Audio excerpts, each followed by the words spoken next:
Selamat pagi semua, semangat ya. Senang rasanya hari ini saya bisa berbagi dengan Anda semua. Saya membuat satu channel YouTube yang mencoba untuk mengguide Bapak Ibu belajar tentang manajemen strategi. Ya, mendengar kata strategi kok kayaknya sebuah kata ini memiliki daya pikat yang tinggi ya.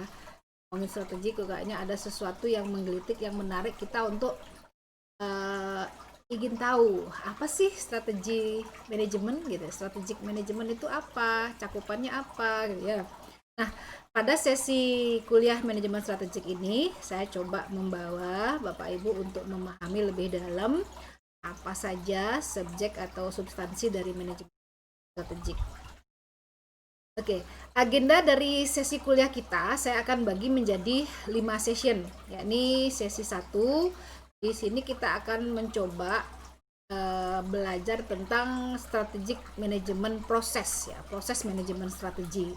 Yang namanya proses itu pasti ada starting, proses ongoing, implementasi ya, and evaluating. Jadi proses manajemen strategi itu kita akan mulai bahas dari memformulasikan, mengimplementasikan, dan terakhir adalah mengevaluasi. Dalam setiap sesi saya akan berikan beberapa video-video pendukung dan beberapa assignment juga yang bisa akan membuat Bapak Ibu lebih paham secara eksplisit ya, secara detail, secara aplikatif tentang manajemen strategi.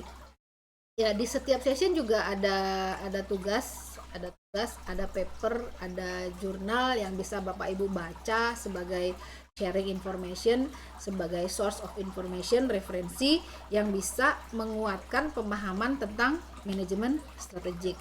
Ya, di session 1 kita akan belajar tentang memformulasikan, mengimplementasikan, dan mengevaluasi proses manajemen strategik.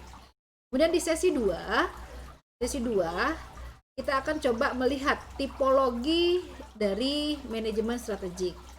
Ada yang disebut strategi utama, ada strategi generik, dan kapan ya, bila mana tipologi tipe-tipe strategi ini diimplementasikan. Apakah tergantung dengan cakupan company-nya atau tidak? Apakah dia termasuk strategi bisnis unit atau strategi general atau generik atau fungsional. Nah, kita akan bahas di sesi yang kedua. Kemudian sesi ketiga kita akan mencoba melihat internal dan eksternal success factor dalam manajemen strategi, di mana faktor internal dan faktor eksternal ini harus diberikan fokus perhatian secara seimbang sehingga membuat perusahaan itu bisa survive, compete di dalam persaingan ya, tight environment of competition. Sesi 4, nah sesi 4 ini saya akan mencoba mengajak Bapak Ibu untuk menghitung ya, walaupun biasanya sih yang namanya hitung-hitungan itu sering tidak disukai, tetapi saya yakin untuk mata kuliah manajemen strategik ini saya akan coba mengenalkan beberapa matriks dari yang sederhana sampai ke yang ya sedikit rumit, tetapi karena Bapak Ibu semua adalah dari kalangan industri yang sudah berkecimpung langsung dengan kegiatan hitung menghitung ya, target, capaian, kemudian analisis, anggaran. Nah, jadi saya yakin keberadaan matriks-matriks ini justru akan membantu membawa kembali Bapak Ibu kepada bidang usaha atau bidang pekerjaan yang ditekuni. Misal, setelah Bapak Ibu melakukan analisis dengan matriks CPM, CPM itu apa? Competitive Profile Matrix. Oh, Competitive Profile Matrix itu apa? Menganalisis pesaing ya, pesaing-pesaing kita apa? Apple to Apple, misalnya McD dengan KFC, Yamaha dengan Honda. Jadi dengan menghitung CPM matrix, akhirnya kita tahu, oh ternyata pesaing saya kelebihannya di sini, kekurangannya di sini. Kelebihan saya di sini, kekurangan saya di sini. Jadi dengan mengetahui, menghitung secara kuantitatif dari critical success factor masing-masing company, saya berharap mahasiswa akan lebih yakin menentukan strategi apa yang cocok diterapkan di perusahaan. Nah, sesi yang terakhir ini biasanya berkaitan dengan how to maintain, how to make the company sustain, bertahan ya, dari ancaman pesaing, dari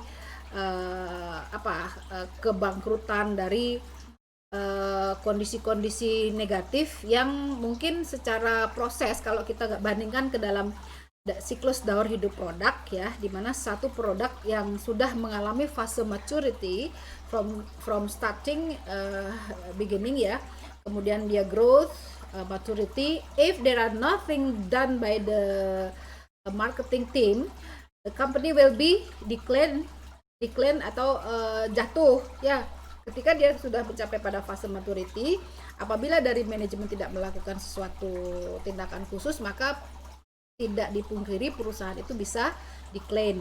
Nah, strategi yang biasanya dilakukan di sini termasuk kategori rejuvenation. Di sini kita akan bahas tentang strategi cost leadership, strategi diferensiasi, strategi fokus, strategi first mover, second mover, dan berbagai strategi-strategi untuk sustainable competitive advantage ya,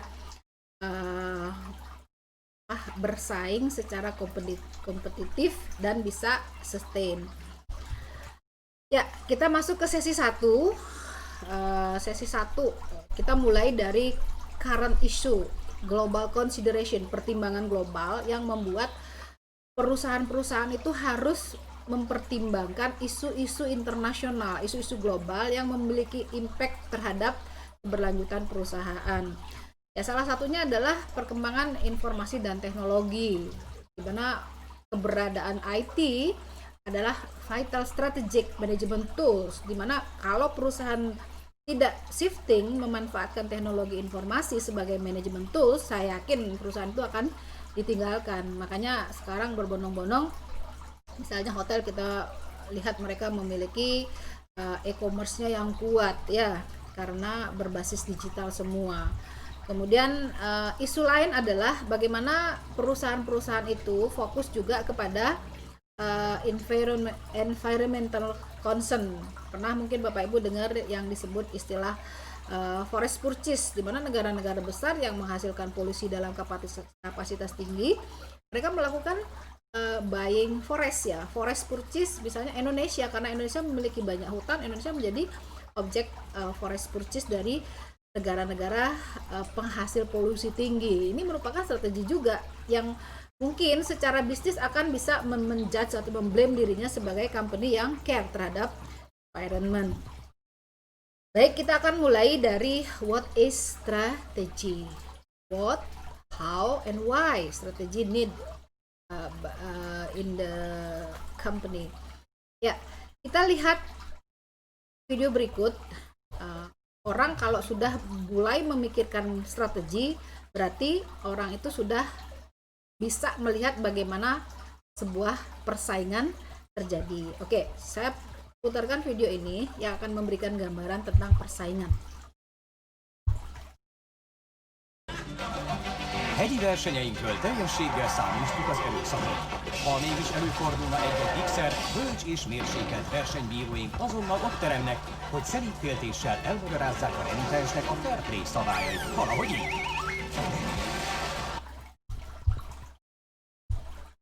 Ya, ketika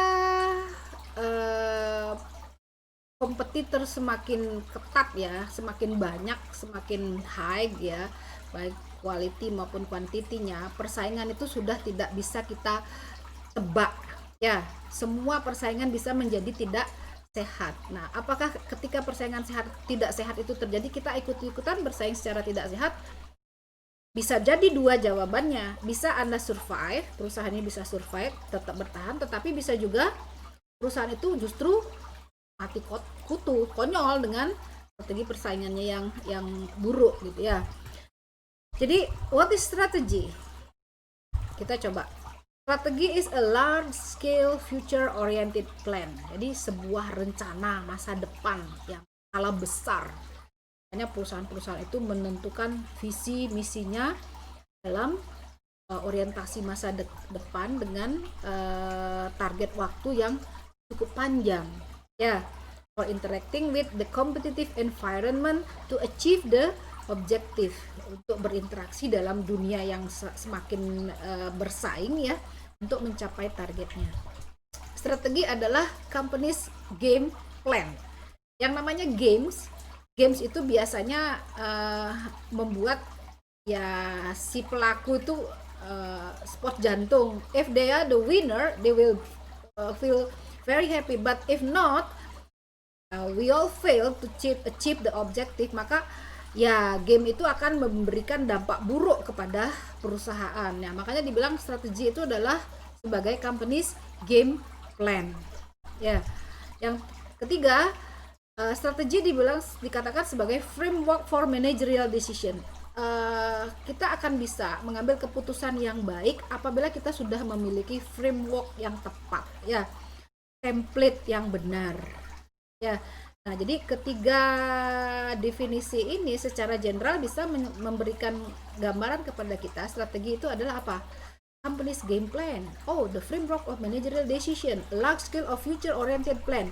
Tiga hal ini yang membuat kita menjadi more focused to make a good, best strategy for our company. Ya, ini adalah beberapa referensi tentang strategi. Silahkan nanti dibaca. Mungkin ada pendapat-pendapat lain yang menyatakan strategi itu adalah satu alat untuk mencapai keunggulan bersaing, satu alat untuk beradaptasi dan lain sebagainya. Nah, main question ya, pertanyaan inti yang perlu kita jawab dalam menentukan sebuah strategi itu adalah where is the organization now? If no change are made, where will the organization be in 5 years later? If the answer are not acceptable, what specific action should management undertake? What are the risks of and payoff involved? Jadi banyak pertanyaan-pertanyaan kritis yang harus kita jawab dengan nantinya menyusun sebuah strategi. Ya, di strategi itu menjawab tiga aspek, di mana kita saat ini, kemana kita ingin pergi, ya, posisi apa yang ingin kita capai, baik berupa posisi bisnis, kinerja finansial, kinerja non finansial, kapan dan bagaimana kita bisa mencapai posisi tersebut. Nah, ini adalah screenshot dari video Profesor K, ya, di mana Profesor K menyatakan bahwa ada 3 fundamental question dalam manajemen strategi. Where do we compete? Di mana posisi kita sekarang? Kita bersaing di mana? Ya. Kemudian yang kedua, how do we compete? Bagaimana kita bersaing menghadapi kompetitor-kompetitor yang hebat yang kayak tadi itu sudah tidak menggunakan logika ya dalam bersaing. Kemudian yang ketiga, how do we compete? Bagaimana kita mengeksekusi, ya, melakukan ya, mengalahkan persaingan tersebut. Makanya di sini Profesor K merumuskan bahwa if you have a bad strategy formulation ditambah good execution dalam implementasinya, itu sama dengan doing wrong thing perfectly. Ya. Second opinion, if you done good strategy formulation, formulasi strateginya bagus, tetapi bad execution, implementasinya jelek, maka Profesor K menyimpulkan sebagai doing right thing poorly. Lakukan yang benar tetapi poorly, sangat poorly. Dan yang terakhir, good strategy formulation ditambah good execution, ya, formulasinya bagus, eksekusinya bagus, maka kita dinyatakan melakukan doing right thing well, ya. Nah, ini adalah video dari Profesor K yang saya Hello, jadikan my name is Professor David Krushinsky, and I'll be your instructor for this course. I have a bachelor's degree in chemical engineering from the University of Michigan, and I also worked as a process engineer and manager in my prior profession before receiving my PhD from Emory University's Goizueta Business School. You can call me Professor Krushinsky or Dr. Krushinsky, or if you prefer, you can call me Professor K or Dr. K. Yeah. This is performance of an entire business enterprise. Why do some companies succeed while other companies fail?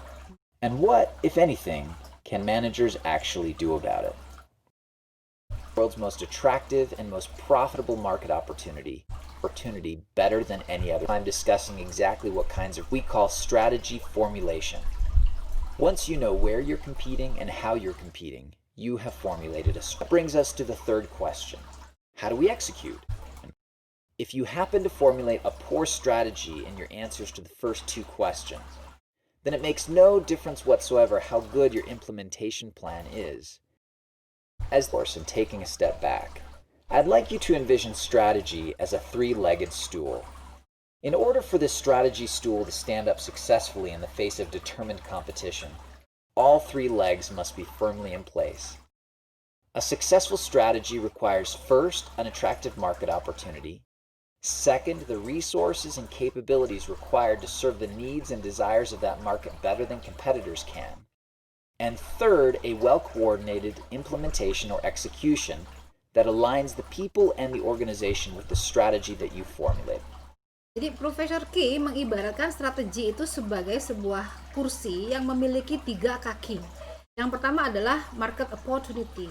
We must know in detail what is the market opportunity available in business. Kemudian yang kedua, kaki kedua itu adalah resources. How is your resources? Sumber daya yang ada. Sumber daya yang dalam hal ini adalah bagaimana kompetensi inti, bagaimana nilai, value, brand, bagaimana capability dari company itu.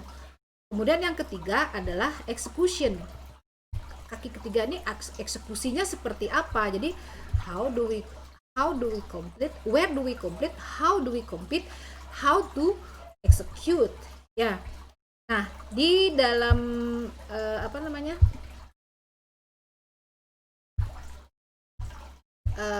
strategi formulasi yang digambarkan oleh Profesor Key itu menjelaskan bahwa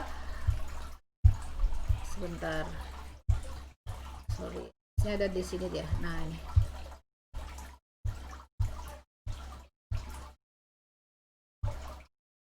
Oke. Nah, dari ketiga step ini ya, ketiga kaki kursi ini yang menjadi concern perhatian kita adalah pertama memformulasikan strategi. Bagaimana sih kita harus memformulasikan strategi ya?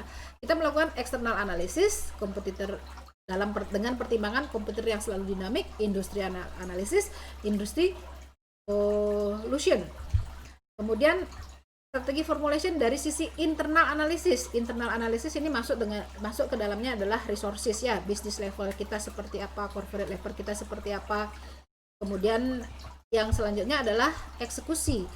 Ya, eksekusinya seperti apa? Ada control system, organization dan struktur organisasi.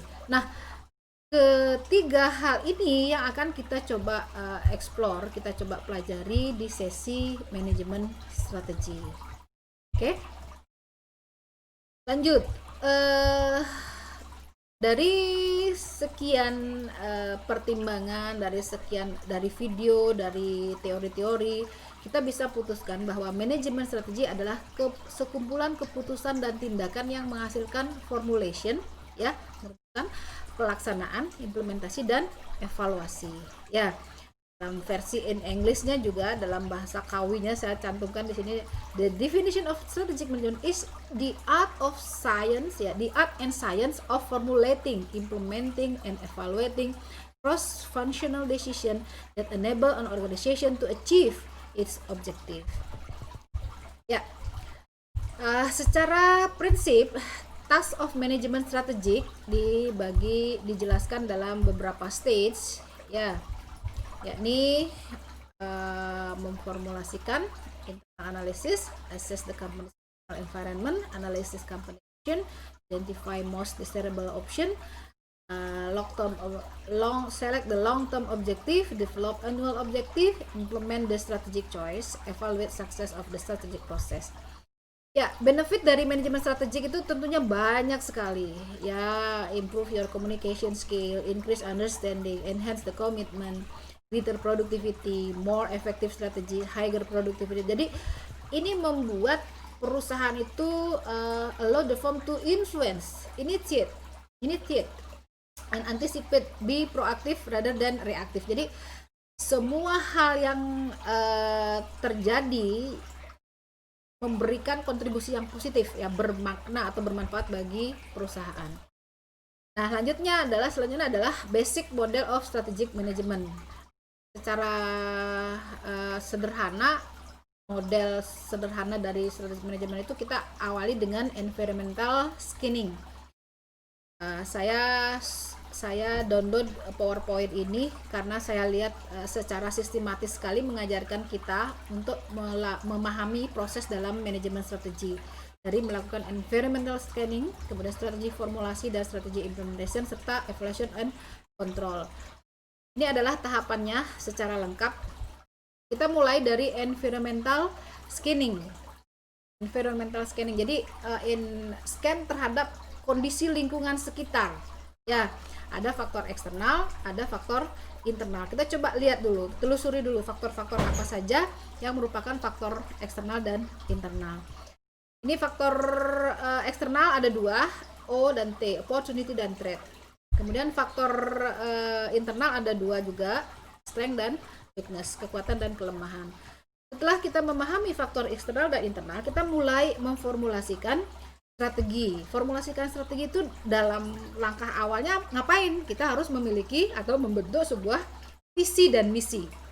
Visi dan misi perusahaan, kemudian turunkan jadi objektif, turunkan lagi menjadi strategi, turunkan lagi menjadi taktik, turunkan lagi menjadi policy. Jadi setelah kita tahu kondisi environmental kita, mulai membentuk visi. Misalnya di Untrim visinya apa? Menjadi perguruan tinggi berdaya saing internasional, berjiwa wirausaha, ya, dan unggul. Itu merupakan visinya Untrim. Nah, sekarang kita coba lihat nanti dalam studi kasus ini bagaimana visi-visi perusahaan besar bisa mengguidance flow of the company sampai mereka berhasil mencapai tujuan perusahaan. Ya, what is vision? Visi adalah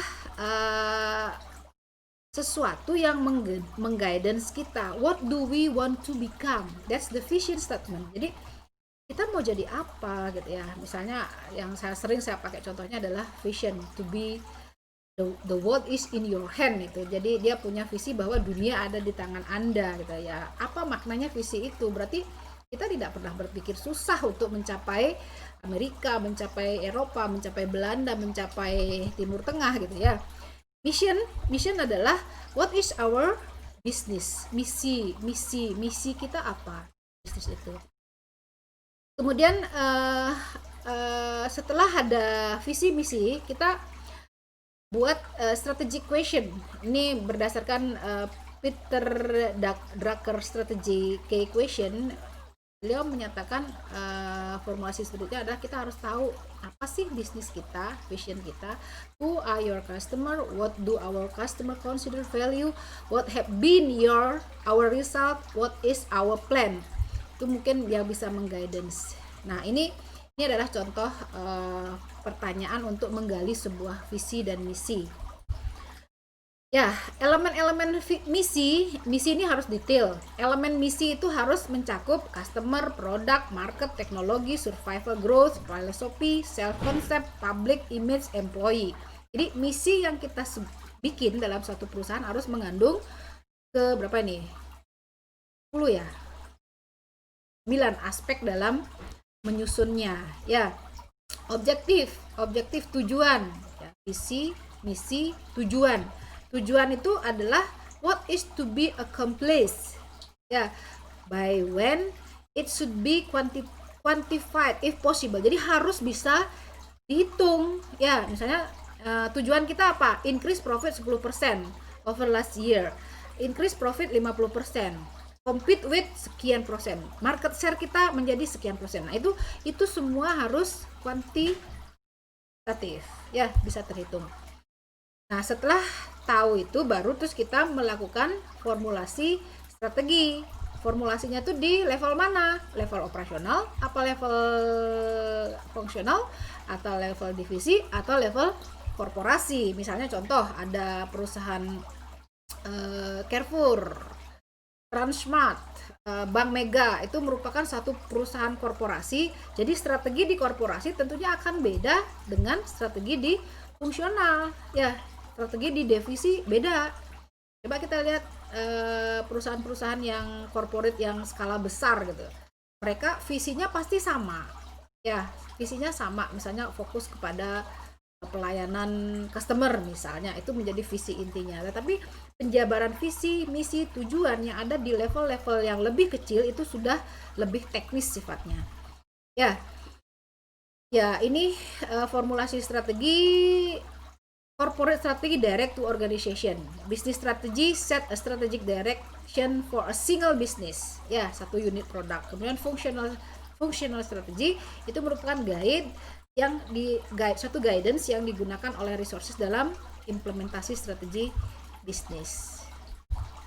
Ya, nah ini saya carikan salah satu struktur manajemen strategik. Kalau misalnya Bapak Ibu bisa melihat dari sisi hierarki, ya, perusahaan yang bisnis tunggal di tingkat korporasi dia hanya punya strategi operasi, strategi lead bank, strategi keuangan, strategi pemasaran, strategi PR. Tapi di perusahaan yang multi bisnis di tingkat korporasi dia punya strategi korporasi, tetapi di bisnis 1, 2, 3, dan 4 mereka mungkin akan memberikan fokus yang berbeda. Misalnya perusahaan jasa, strateginya apa? Perusahaan produksi, strateginya apa? Perusahaan makanan, strateginya apa? Perusahaan pertanian, strateginya apa? Jadi ini yang membedakan ya struktur dalam manajemen strategi. Oke. Nah, the end of session 1, I would like to give you one assignment ya. Carilah contoh visi, misi, dan tujuan sebuah perusahaan BUMN yang ada di Indonesia. Kemudian analisislah apakah visi tersebut termasuk visi strategik atau tidak. Apakah pernyataan misi mampu menjawab pertanyaan bagaimana mencapai visi. Ya, tugas ini bisa dilakukan secara berkelompok, satu kelompok 2 atau 3 orang. Ya, setelah selesai mengerjakan visi dari BUMN tersebut, cobalah tentukan visi misi diri sendiri ya, keluarga kecilnya Bapak Ibu, visi misi dalam mencapai karir yang lebih tinggi ya. Itu bisa di-compare ke diri kita masing-masing.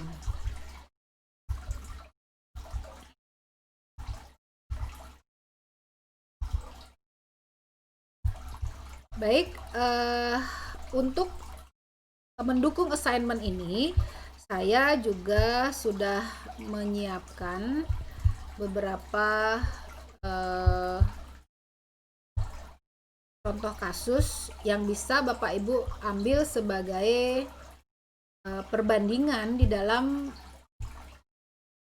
menilai visi misi dari perusahaan. Ya. Saya sudah posting di Google Classroom. Oke. Assignment 1 ya, company vision. Ya. Nah, ini ada dua kasus yang saya ambil dari resources, dari sumber internet ya. Ini tahun 2015. Saya hanya ingin membandingkan kepada Bapak Ibu bahwa masing-masing BUMN yang ada di Indonesia mereka memiliki visi yang jelas, sehingga dari visi tersebut mereka bisa membreakdown strategi-strategi yang perlu diterapkan untuk mencapai tujuannya.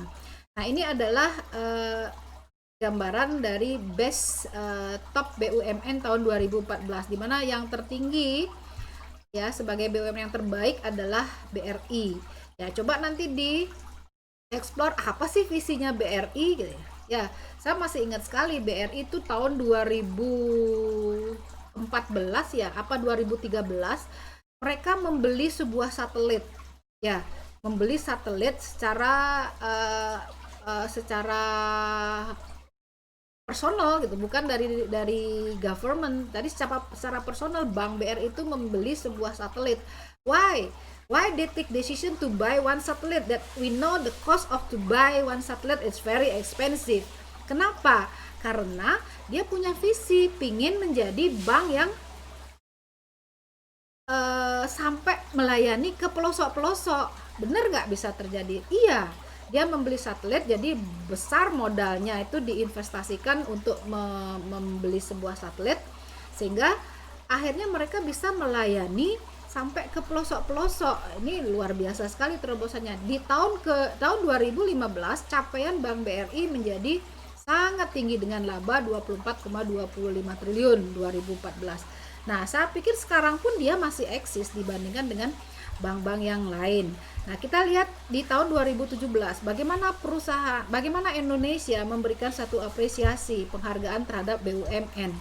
Nah, di sini saya bisa melihat, ini tahun 2015 ya. Di sini saya bisa melihat bahwa Bank Mandiri yang menang sebagai BUMN dengan visi misi terbaik ya, sehingga mencapai kinerja yang terbaik. 2017 beda caranya. Indonesia pemerintah di sini mengkategorikan berikut adalah pemenang anugerah BUMN 2017. Kategori tata kelola, good corporate governance ya, tata kelola. Kemudian kategori pengembangan sumber daya, kategori informasi terbaik, kategori pengembangan strategi terbaik, kategori keuangan, kategori best overall. Jadi yang menang adalah perusahaan Perum Angkasa Pura II ya. Jadi nah, data-data ini yang Bapak Ibu bisa pakai sebagai pendukung ya. Nah, ini di sini juga di assignment 1 ini juga saya sudah cantumkan assignment. Di sini saya tulis perorangan. Nanti boleh deh dibuat berkelompok ya. Pilih salah satu contoh visi misi tujuan perusahaan BUMN di Indonesia. Analisislah apakah visi tersebut strategik atau tidak, apakah pernyataan visi misi mampu menjawab pertanyaan bagaimana mencapai. Oke. Itu untuk sesi 1.